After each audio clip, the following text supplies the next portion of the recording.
Folks, this is Myron from the Tapped Out Wrestling Podcast. I am doing another one of our interviews to promote the Great Southern Eight. And now I have Florida's representative, Mr. Stunt Marshall. How you doing tonight, man?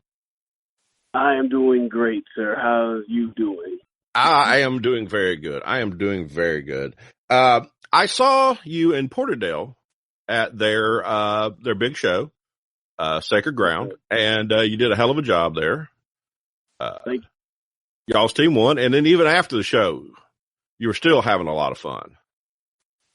Y'all were cutting up, having fun, looked great. So then I watched that, and I start checking you out. I look at your Facebook, and I see some links going to your YouTube. Got a little show you're working on there. How's that going? I work on several different shows. There's a specific one that I'm doing now that I'm a major part of. It used to be NWA Georgia before Billy Corrigan bought the NWA and disbanded all the members. Yeah. So we started a new program. It's called UWA, United Wrestling Alliance.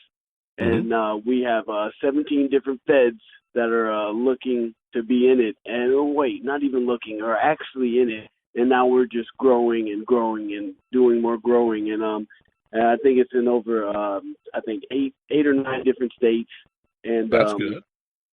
Yes, sir. And we're just trying to get the name out there since Billy Corgan doesn't want anything to do with the representatives that, built that brand. Because how can you have a National Wrestling Alliance when you only have one company? Because the National Wrestling Alliance was built on territories and different feds in different states. Yep, exactly. And the best thing that can happen to indie wrestling right now, in my opinion, is for promoters to start working together like that and moving talent and sharing and working on storylines and promoting as a whole. They did good business. They did so much good business back in the old territory days. And that's when people really followed wrestling. Exactly. That's like a lot of people you talk to from back in the day. They don't bring up, the big names. They bring up, the NWA, the CCWs, the territory names, because that's what got them into it. Watching TBS on Saturday o'clock at 6:05. Yes, sir. People remember that more than they remember, the bigger names because. Like when you have a conglomerate, you're not really that watchful of it. But when you're seeing these honest men trying to make a living, trying to, take it to the next level, there's so much more passion and there's so much more in that than there is, a conglomerate. Okay. I agree. I agree with you 100%, man. You're seeing people, smaller business owners taking care of their product. They're getting shows in more places. You're getting a lot more talent working, and more talent working is the best thing that can possibly happen to wrestling. Yes. Cause we do an exchange of talent all the time. Cause, I got upcoming shows in Kentucky, Tennessee, Texas, Oregon, and all these people are former members of the NWA. But I said, Corrigan does not want to renew their contracts. Because of for some reason I never got the icky on that, but I've tried to figure out what he's doing and I've got no idea. Oh, nobody knows. He's probably gonna disarm everybody. That was a pun right there. Yeah. Oh yeah. I actually reached out to him and I said because Tim Storm, the champion, he's going on to a promotion, Championship Wrestling from Hollywood, and he's making statements and stuff, and it's like. Well, he's making a statement on Championship Wrestling for Hollywood, which is on the Fight App, which we're an affiliate for. And Fight App's a great place, but if you're going to make a statement for the future of this national promotion, you need to do it in more places. So I reached out to him and I never heard anything back. So nobody knows what he's doing. I'm sure he's a businessman, but I mean, he's in a position where he has a belt on a champion who's over 50 years old, and it's nobody knows who I mean, seriously, had I not researched who the champion is, I wouldn't have known. Oh, I'm not gonna lie. I never heard of Tim Storm until I started being affiliated with the NWA. Mm-hmm. Like I started doing NWA shows across Georgia. Yeah. And it was NWA Southeast. That's when I first met him. And then we had a big show in Columbus, Georgia, brought by NWA Georgia, which is now known as National Syndicate Wrestling. That's the second time I got to really meet him and pick his brain about what he's doing. Because he's a school teacher. He does what he needs to do to get by in life. And like you said, he's over 50 years old. So there's not much time left on that clock, because that clock is steadily ticking. And there's only so many times your body can fall down without it wanting to come back up. Yeah, I can imagine. I'm nearly 45, and I don't have the athlete's body or anything, and I don't even want to get up for work. So I can't imagine what it would be like to be taking bumps 10 years older than I am right now. Yeah, exactly. I don't know if you ever watched his work, but he does solid work. He is a great worker. He has the look. He has the body. I think he's just 20 years too late. Yeah. In my opinion, maybe 30. Because some people get signed at 35 and they have a 6, 7, 8 year career. But if it would have happened to him when he was 25, he would have been able to prosper so much more and so much more further than he can go now. I wish him luck, but like I said, whatever Billy's doing, he is not explaining it very well right now. So, well, I really don't think he's experienced at this level. He's always been a big wrestling fan. He bought into, don't quote me on this because I'm not sure. I think he bought into TNA towards their final days, at least tried to buy TNA, because he's always been a big wrestling fan. Ever since he's always made it known that he's a big wrestling fan. So I think he just wants to try a dip in the conglomerate business as wrestling. Well, the problem with what he did at TNA is he gave them money with the understanding, like a handshake deal, he would have a part of the company. Oh yeah, no. In wrestling business, you need everything on paper. He gave the owner of the company money, and she used it, and had to take her to court after it was bought out. Anthem agreed to give him his money back, but yeah, he was a money mark, for lack of a better way to put it. And that's money mark, yes. That's not that's not like someone who understands the business enough to get into it.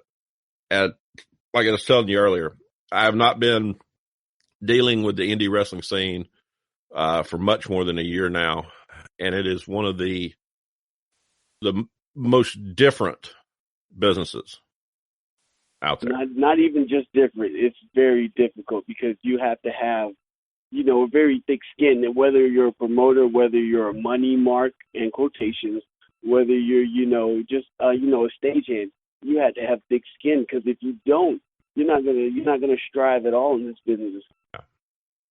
Oh yeah. Well, you said you wrestled in some tournaments up here. Is it high school wrestling you were in? Oh yes, sir. In 2008, it was technically it was 2007 till 2008. We started in 2007, ended in 2008. That's when I won a state championship in the class of 160. Okay. Weight class 160. That is. I was like the third from last seed, because you have different seeds. You have number 1 seed, you have number 3. From top to bottom. And I was number 3 seed because it was only my second year on a wrestling team. And I guess it's not luck. It's from my hard work and my skill, because I used to be an obese child. I used to be a fat kid. I used to weigh over 240 pounds. And 2 years later, I was 160, winning state championships for the state of Georgia. Wow, that's a huge loss, man. Yes, sir.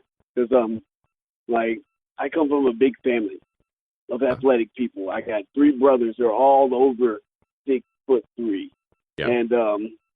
And I come in at an astounding 6 feet tall, you know. Yeah. So I always had to work a lot harder than everybody else in my family.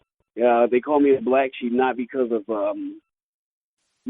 was different, because I always had to work harder than anybody else in my family. Because like my brother, my older brother, he's 3 years older than me. He's 6'3". He has baseball scholarships, football scholarships with different SEC teams around the globe. But like me, like I won state and I couldn't even get a scholarship to a prominent school. And that's why I tried my hat in professional wrestling, because I always had a passion for it. Like me and my brothers used to beat each other up on the trampoline back in the day, you know.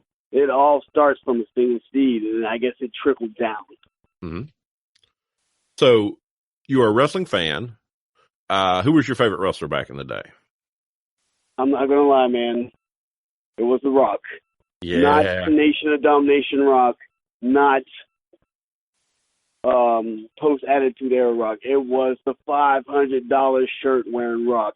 Not when he became a good guy and teamed up with Mick Foley, when he was crapping on everybody, when he was just going out there. This shirt costs $500. These penny loafers are $1,000.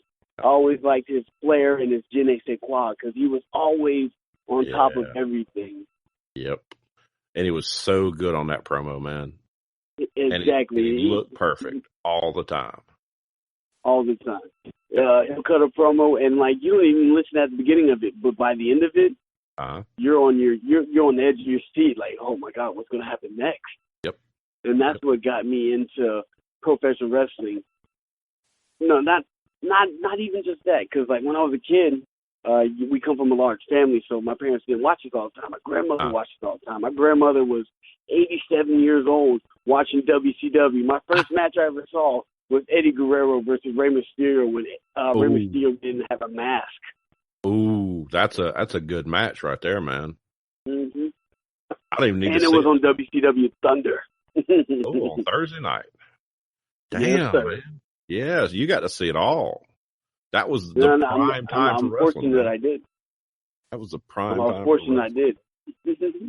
So, where did you find it? Where did you find training to go into professional wrestling from high school? Well, I grew up in. I'm from Florida. I was born and raised in Jacksonville, Florida.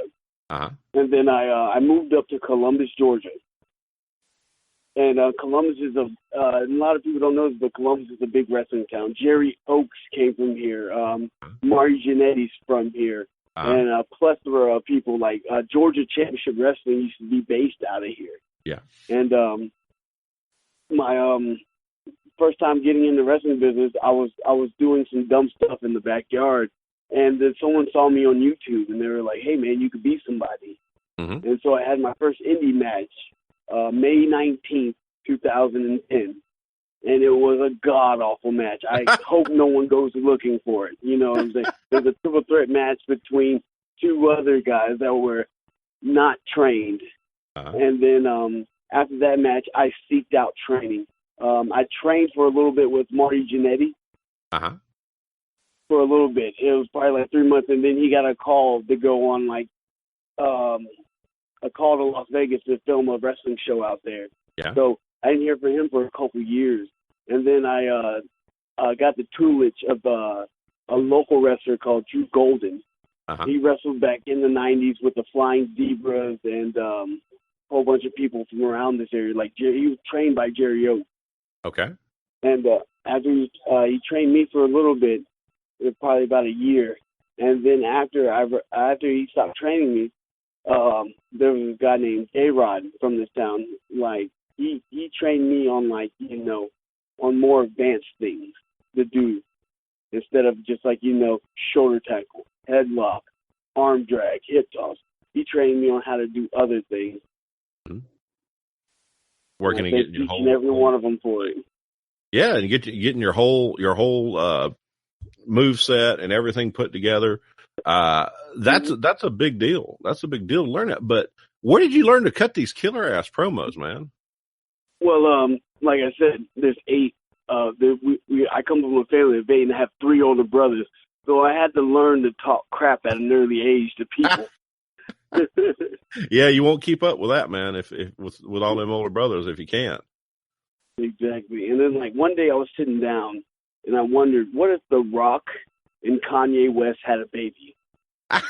Oh, that baby is me.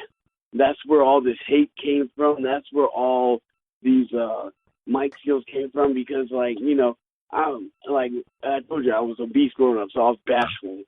And, you know, being made fun of so long, you only can take so much. So you have to counter-strike somehow. And I couldn't beat him in a fist fight, so I beat him with my words.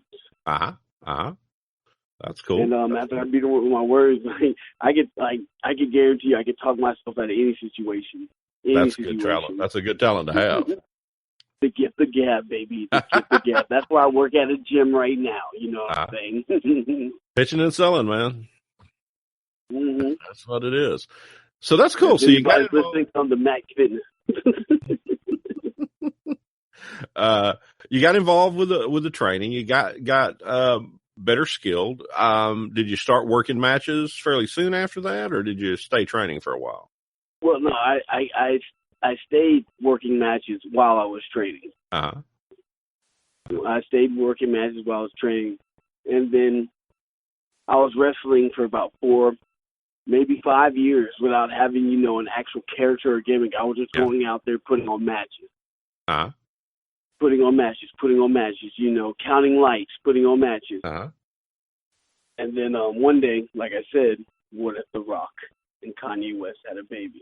That would be the most hating person on this earth, and that became me. That became my entity. And it came from somewhere inside because, you know, I was fat growing up. I always got made fun of. I was never the cool kid.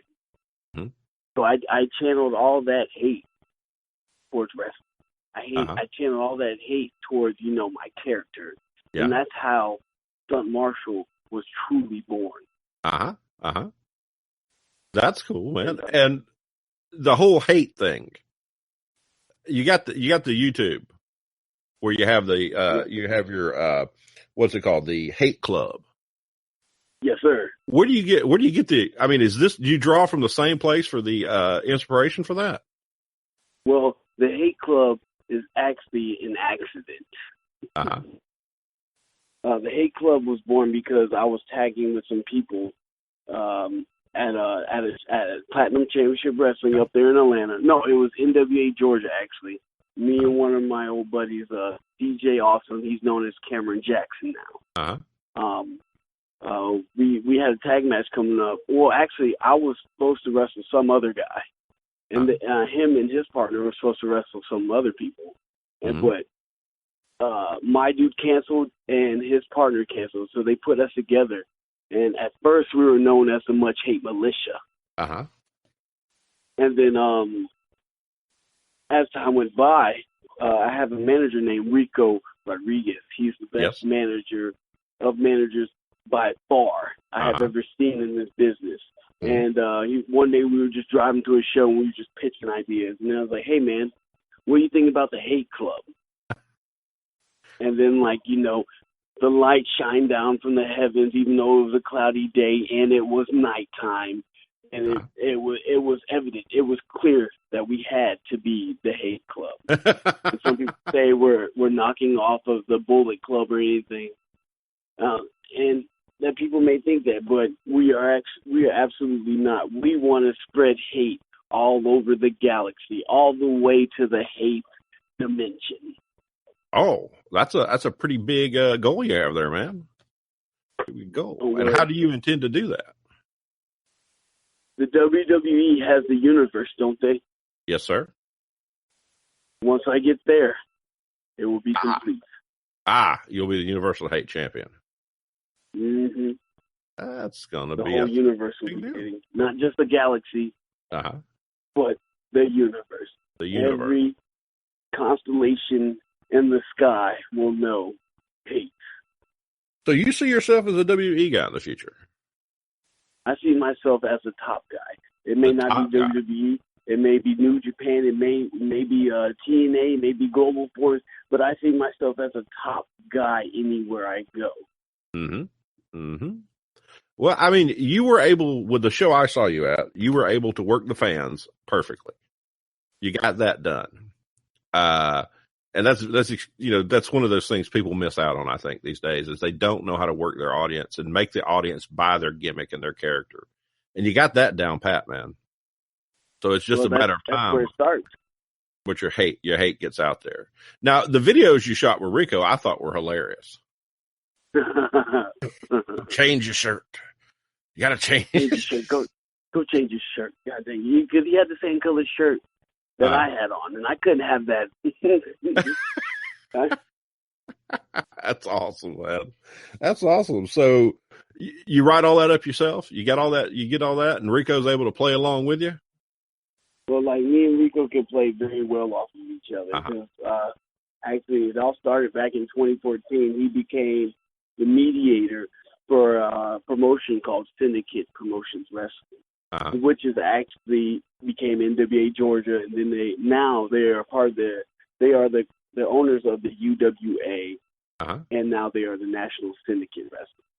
Okay. And I've met him in 2014, and ever since then, I have never looked back. We have never looked back at anything because we work so well together. We are the perfect team. I only wish he could wrestle so someone can have my back in the ring. And that's the only thing. Get him some training, man. Oh, no, he tried to be a wrestler at one point. He broke his back. Well, it's not for everybody, I guess. It's not for everybody. It's not, but he is the perfect manager.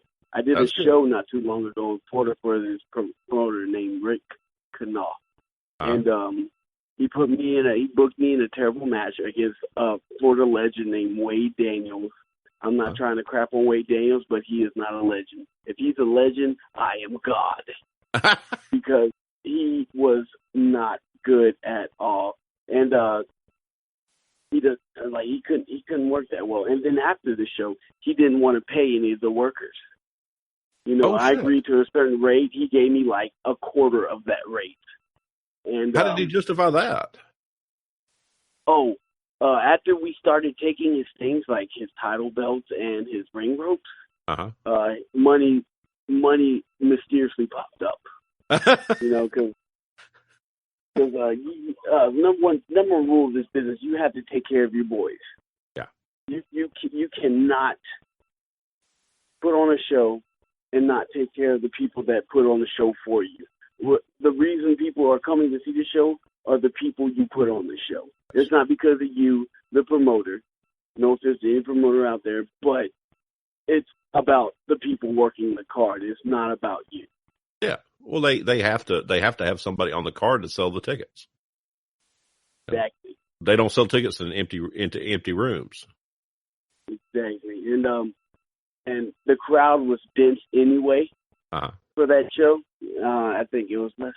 It was a small venue as that. I don't think they could fit no more than like 175, and there was less than 100 people there, and 35 of them were fans because I'm from Jacksonville, Florida. This was in Jacksonville, Florida, and they all came just to see me. Like after my match, that was third match. Rest of the night was 50 people at max. Wow. So once you completed, everybody was done for the night.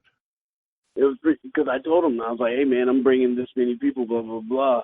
And he was just like, okay, cool. And then after all them people paid that money to come see me, he didn't even want to pay me the rate that we agreed upon. I don't wish anything evil upon Rick Knopf, but I always heard shady things about him. Like last year, he did a Toys for Tot show. Yeah. And he took the toys. So. Oh. Yeah, exactly. But I didn't find that out until after this show because we were all, not just me, it was me and probably 15 other wrestlers waiting to get paid by this man. Mm-hmm. And he was just BSing all of them. He was just trying to run the promoter game. Door wasn't what it was. But if you're running a show, you should have your money up front to pay the workers and your building, and you should have enough money to cover your expenses first, and then whatever you make goes to you. Yeah. but he was planning on, it's going to be like 300-400 people, even though the building that he had only suited a little less than 200 people. Yeah. And that $10 a ticket, that's what, $2,000, a maximum of $2,000, and I know he didn't get that, and that wasn't even enough to cover the building and the car. Yeah. Now he didn't even have the money to cover the card from the get-go. Damn. No, like there were certain wrestlers that had envelopes ready because I think they were his boys. But all the other people that weren't in with him didn't get. He tried to jerk them around a bit. And it was just imagine 15 wrestlers. Not small wrestlers, not cruiserweights or anything like that. 15 wrestlers, people that lift weights every day, people that go to the gym every day, people that sacrifice every day for this business, waiting on him to pay them. And they're all mad. And they beat people up for a living. Exactly. I'd be the wrong bunch of guys to talk. And you're probably 60-plus years old, out of shape. What's going to happen to you? You're going to be another victim. That's it. Take money out of them people's families. Take money to keep food on the plate. Exactly. The only reason I went, because all my family's in Florida. All my family lives in Florida. I moved to the Hatteras Islands a long time ago, but I still represent my state. I still, even when the hurricanes came through, I did volunteer work down there. I did a whole bunch of stuff just to help the state out. Yes. But the sole reason I went down there, because the show was in Jacksonville, I wanted to see my family. So I was like, hey, I agree upon this much. I'm going to come down for this much. You're going to pay me this much. He handed me an envelope, a quarter of the amount that he agreed upon, and we had a problem. Sounds like it. Ooh, man, I hope you don't have to run into any more bookers like that. That's just rotten. That's the last time I worked with this guy. I tell you that much. Someone just posted the card for y'all's show Saturday. It popped right up in my Facebook feed. You got my new friend Will Huckabee on the card. I love that guy. I love Huckabee. Yes. I had met him at some events. He's going to be at the show this week. I'm sorry to cut you off, brother. No, I had met him at some events, and then I did an interview with him, and I think we went over 2 hours just shooting the shit. Love that guy. Yeah, y'all got a lot of talent on that card. Yes, sir, we do. We do. But my opponent backed out, like I told you, because he's a loose neck chump. And like you said, he double booked the date. But we had this booking booked back in July. Yeah. So I don't understand how you could double book a date from that far back. Yeah. Oh. Well, if anybody in Atlanta hears this or around in this area, if y'all can get down to, I know this will probably post after the show, but I would look to this promotion he's talking about, man, for work. National Syndicate Wrestling. We got the best wrestling in Georgia. No, not Georgia. The whole United States, because we use nothing but top talent. We are the bar, as Cesaro and Sheamus would say. You know what I'm saying? Yes. We are the bar, because we put on shows every 3 months. We run quarterly shows, and every show is a big show. It's not like these promotions that run every week that just tire out the fans, that tire out the crowd. We run every 3 months, and we give them something to look forward to every time. And something they had to look forward to was me versus Robbie E. And he backed out because he said he had a prior booking. After his flight was paid for, after his rental car was paid for, after he was paid for, he backed out because he's a loose neck. Okay, we had a little technical difficulties there, folks, but if we remember correctly, we were discussing a loose neck fellow. What was his name now? Oh, his name's Robbie E. Like I said, after we paid this man so much money to come down here. As we pay for this man's fight, I won't even say we. I didn't pay for anything. The promoter down here at National Syndicate Wrestling paid for this man to come down here, and then he's going to hit him up. What's today? Thursday? He hit him up 2 days before the show saying that he can't make it, that he had a prior booking, a.k.a. somebody offered this chump more money, and he just doesn't have any integrity. He doesn't have any honor. I don't even think he has a soul. The only thing he cares about is hair product and fist pumping, and I can't stand it. I don't sounds like you got some hate there for him. Oh, no. We wrestled once before at Stunt Belt Wrestling. It was at Wild Adventures Theme Park here in Valdosta, Georgia. And we wrestled there. And I was looking forward to working this man again because I wasn't able to do what I wanted to do with him then because, to be honest, he didn't want to do much. So, and now the ball was in my court, and now that the ball was in my court, he quit playing 21 just so that he could say he didn't lose. Well, that's not a good look for him, man. He don't care. He already has his money. You know what I'm saying? He's already made it as far as he's going to make it, so he doesn't care. So with this tremendous amount of confidence you have, you clearly intend to win the Great Southern 8. Oh, most definitely, because I have my whole state behind my back. Even though the devastation of Maria and Irma, even though that we're still rebuilding right now, I am the rising sun. I am the man that was going to take Florida to new heights. LeBron left Miami, Florida went down. But Stunt Marshall going into the Great Southern 8 tournament brought it back to justice. And they couldn't handle that. They can't handle that. And now, November 11th, they're going to find out who the true hater is. They're going to find out what hate is about.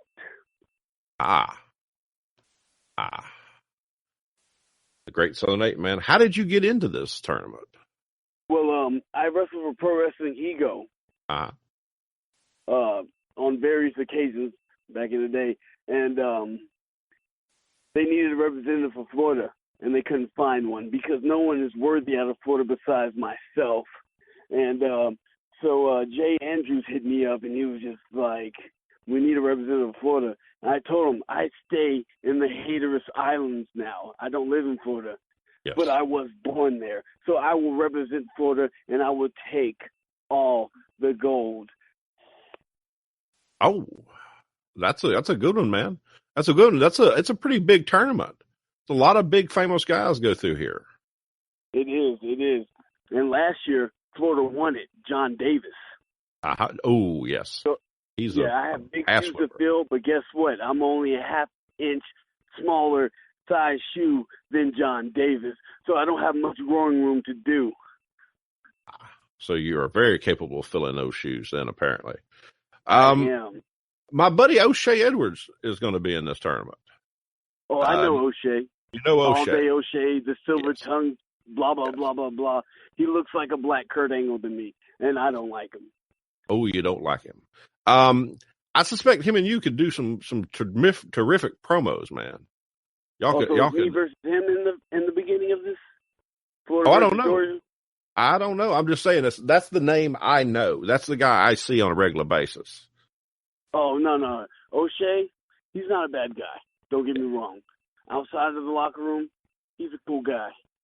But in that ring, he will always hold second tier, the Stunt Marshall. Every time he lights his candle, it's going to get blown out by Stunt Marshall because I don't want him thinking anything else. That would be, I guess it would be foolish to wager against you. You have the plan. You've got your technique down. You've been practicing. You've been training. Mm-hmm. This is going to be a big opportunity for you to advance yourself. And also, I didn't wait until I was 30 to get into the business. This has been my passion since day one. Like, I could have joined the Army like every other chump out there. No offense to the Army. I love what y'all do for us. Thank you. Fighting for our country. But this has been my path since day one. Since day one. I put off college. I put off jobs. I put off a lot of things to be a professional wrestler. Family, friends, birthdays, New Year's, everything just to be a pro wrestler. Everything. Mm-hmm. I don't have a family. You know what my family is? What's that? Stunt Marshall. Stunt Marshall family. Now, wait, don't forget about the Hate Club. Oh yes, the Hate Club. Now, so you've been down at the Hatteras Islands for a while now. For the past 4 years, yes, sir. 4 years, and do you fly in to do these tournaments and such? I drive to Charlotte because the Hatteras Islands doesn't have an airport because we don't have land long enough to have an airstrip. Uh-huh. And I'm not then to fly in a single engine plane. Yes. Seen too many horror movies about that. You know what I'm saying? Yes, sir. Yes, sir. I can understand that. I'll fly out of Charlotte. I'll fly into Jackson. I'll get there in my hate suit. I'll get there with my title because, you know, I am the last Georgia junior heavyweight champion of the NWA. The last. Oh. Yeah, ever since Billy Corgan doesn't want to renew everybody's membership, I became the last junior Georgia heavyweight champion. Until he renews another Georgia sanction, I am the last, a.k.a. the one. Well, he would have to start all over again. And you would still wouldn't, because I'd still be the champion. I'm still active. That is that's a Mr. Corgan should probably be negotiating with you, trying to get you to come in and help him with this. Not even just me. He should be negotiating with National Syndicate Wrestling because we were the top tier. Not we. They are the top tier wrestling promotion in Georgia. There was NWA Atlanta. They failed. There was NWA Wildside. They failed. There was NWA Southeastern. They failed. There was NWA Georgia Extreme. They failed. There was only one Georgia NWA company that mattered, and that was NWA Georgia. And now that he doesn't even want anything to do with us, we had to sanction our own organization as UWA, United Wrestling Association. Like I said, former NWA members and new members are part of the UWA, and it's going to be the next big thing to look out for. We're even looking at Pro Wrestling Ego to join us, because Pro Wrestling Ego has top-tier talent. Yes. I'm not going to put it against those guys. Those guys know what they're doing. Those guys know how to work their way around a ring. Uh-huh. And like I said, it's an art to it, and they are artists. Yes. That's good to hear. A lot of people say, nothing against your promotion, but a lot of people say really good things about Pro Wrestling Ego. And they put this tournament over heavily. Are there any other tournaments you're interested in working, or any other places you would like to try? In the Mississippi area, or are you just talking about in general? Oh, just in general. I would love to be part of the Cruiserweight Classic. I tried last year. It didn't work. But you know, it's all about who you know. Yes. It's all about politics in this business. You know that. Yes. Sometimes you have to be... That's the terrible thing about it. You could be the best worker. You could be the best mic guy. You could be the best in-ring ability guy. But guess what? You get looked over just because you don't know the right person. Yes. I have seen that happen. I can understand what you're saying.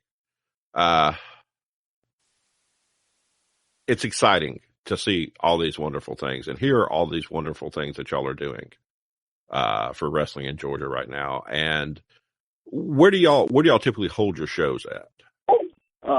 They're usually in Columbus, Georgia. They, like I said, they run 4 times a year, every 3 months. January, April, July, October. Wait, I probably messed that up. January, March, July, October. Yeah, that's 4. Okay. My bad. Gotcha. My math's a little off. Too many concussions. Cool. But did y'all have it? Where do you hold your matches at? They're in Columbus, Georgia. They're holding a ballroom in downtown Columbus. Cool. Yeah, Columbus is a busy place, man. Yes, it's right the there second largest city in Georgia. Yes. Extremely hot down there, too. Extremely hot down there. Brother, I'm from Florida. Don't talk about hot. Yes. Don't talk about hot. You got 300% humidity every day in Florida. Yeah. So you got grew up in the heat. Now you make the heat. Exactly. I get the heat. You get the heat. Yes, sir. Well, Mr. Marshall, I really appreciate learning more about the Hate Club and what you're doing. I am very impressed. Yes, but I do appreciate you coming in to talk about the Great Southern Eight, and I wish you the best of luck. I look forward to seeing you wrestling up and around Atlanta, so I can stop in and see you. And I would not hesitate to come to Columbus if I get the opportunity. This weekend I am booked. But you're booked this weekend? That's fine. That's fine. And then, I do Platinum regularly, so you could always catch me there.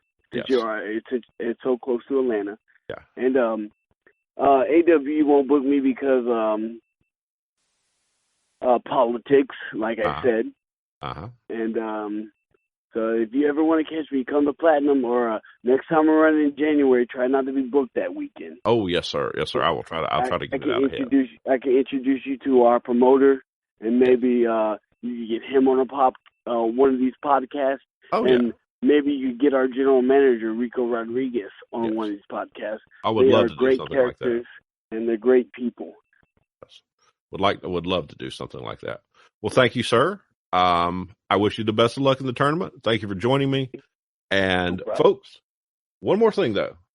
Where can we get you? Where can we find you on social media? I am on Instagram at the Stunt Marshall. I don't have a Twitter because I'm against Twitter because a lot of politicians are on Twitter, and I just can't follow that madness.